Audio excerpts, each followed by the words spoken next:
There's a specific kind of screen a lot of us grew up staring at. Not a console, not necessarily a TV, a school computer. And on that computer, a browser tab you were absolutely not supposed to have opened. And on that tab, there was a game. A medieval map covered in little towers, tiny soldiers screaming as they charged into a horde of trolls and demons, a wizard, an archer, and a bomber attacking them while the soldiers slowed them down. That game was Kingdom Rush. And the story of how it got there, to that tab, on that computer, in that classroom, and then later to our phone screens, starts in a small apartment in Uruguay with 3 people who had almost no money left, no feedback on what they were building, and no real idea if anyone was ever going to play it.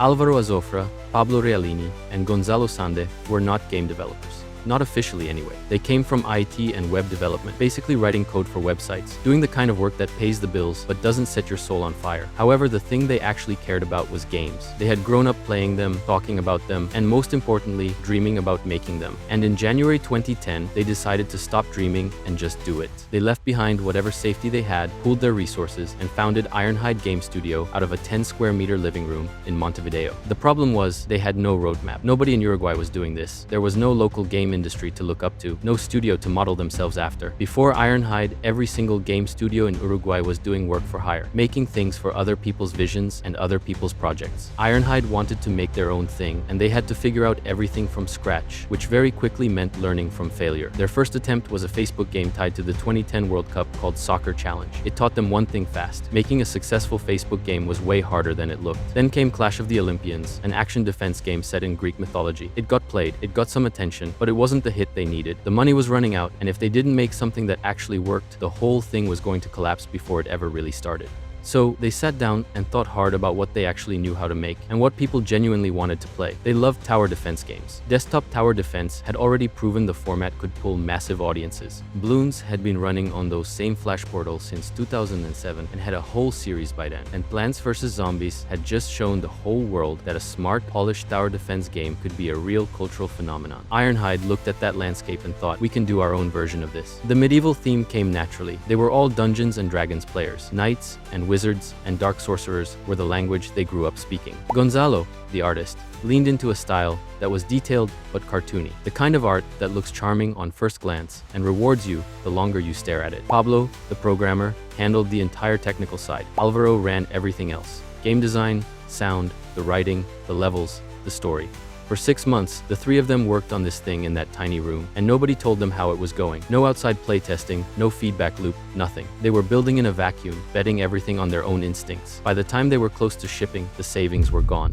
Whatever Kingdom Rush was at that moment, that was what the world was going to get, and it had to work. There was no other option. They put it on Armor Games, a web-based platform that hosted games like these, in late July 2011. Now all they could do is hope for the best. And oh boy did it work. Within days, it became one of the most popular games on the site. Then it landed on Kongregate and hit one of the highest ratings the platform had ever recorded. Over the following months, players racked up hundreds of millions of plays across different Flash portals, eventually crossing 300 million. 300 million plays of a game made by 3 guys in a small room who had run out of money before a single person had touched it. Critics called it a game that breathed new life into tower defense. Players said it was the best one ever made. And what kept coming up over and over wasn't just that the game was fun, it was that it felt complete, considered. Every tower type had its own personality. The upgrade paths actually made you stop and think. The enemies weren't just bigger versions of each other. They had specific behaviors, counters, patterns you had to adapt to. Even the humor landed. The tiny soldiers shouting,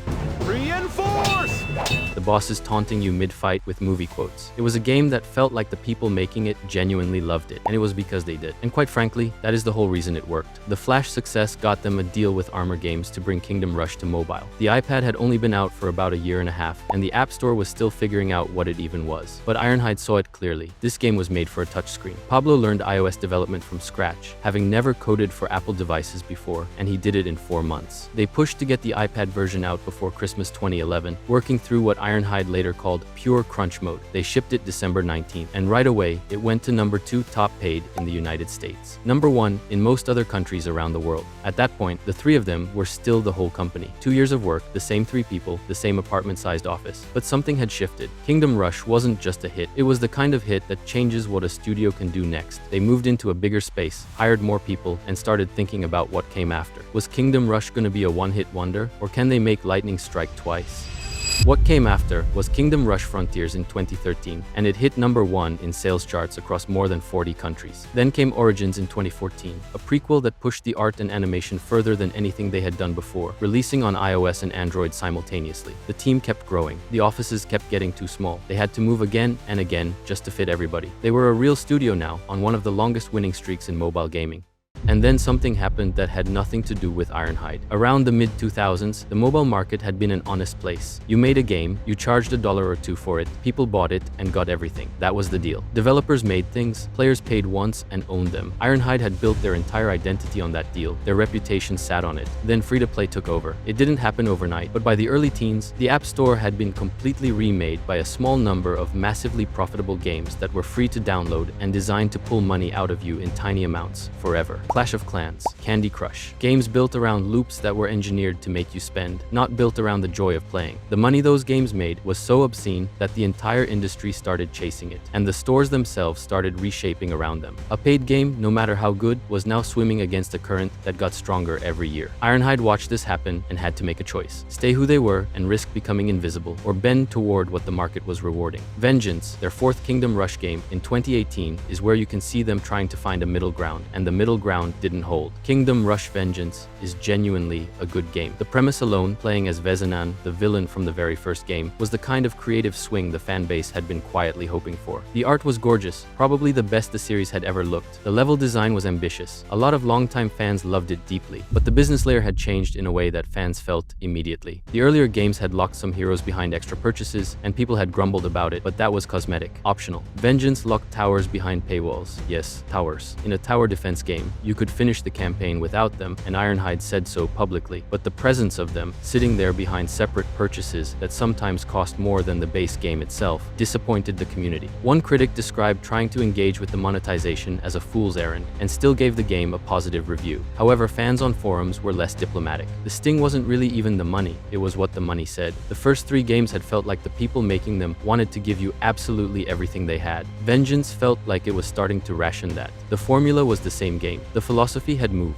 That tension reached its worst point with Junkworld. Ironhide launched it on Apple Arcade in 2023, a brand new IP set in a post-apocalyptic world, and they released it free-to-play. For a studio that had built its entire reputation on premium games, games where you paid once and got everything, this was a full break from what they had been. The reviews, in Ironhide's own words, were appalling. Their head of marketing admitted publicly that they had never shipped a game that scored below 4.7 stars in the stores, and that they were not used to it. She also said the market had pushed them down this path, and she was right, which is the part that actually hurts. The mobile market had gotten so saturated and so algorithm dependent that releasing a new IP as a paid product was close to commercial suicide. If your name wasn't already on the box in a way that made people immediately reach for their wallet, the game was never going to get discovered. The system was designed to surface free games and bury paid ones. Ironhide hadn't made a mistake. They had been backed into a corner by a market that spent a decade slowly dismantling the exact model that made them who they were. The fans who grew up with them knew none of that context. They just saw Junkworld and felt like something they loved had been handed over to a version of the industry they never asked for. Ironhide could have stayed in that corner, and they didn't. In July 2024, they released Kingdom Rush 5: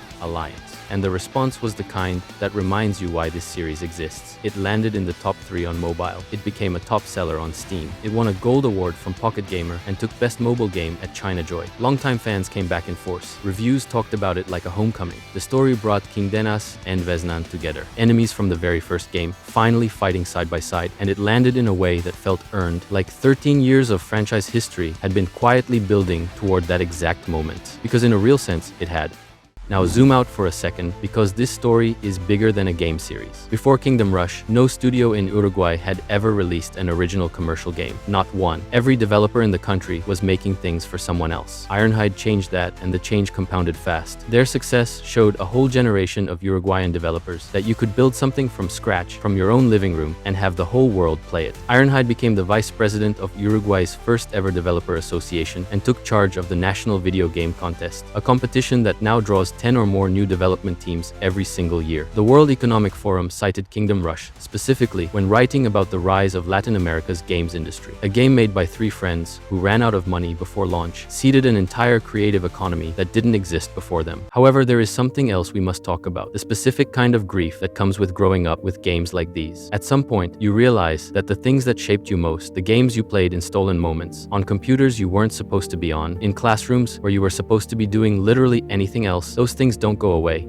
You do. You move on, the world moves on, and those specific afternoons with those specific games become something you carry but can't go back to. Kingdom Rush is one of those things for a lot of people. Three guys ran out of money making it and released it anyway. 300 million people played it for free on the internet. And in that exchange, that completely improbable exchange, something happened that doesn't usually happen. A small studio in a country with no games industry made a game so genuinely good, so full of love and craft and personality, that it found its way to a school computer in a city they'd never visited, to a phone in a country they'd barely thought about, and it sat in a browser tab next to a homework assignment that wasn't getting done. And the kid playing it had no idea where it came from. They just knew it was the best game they'd ever played. And that's the whole story.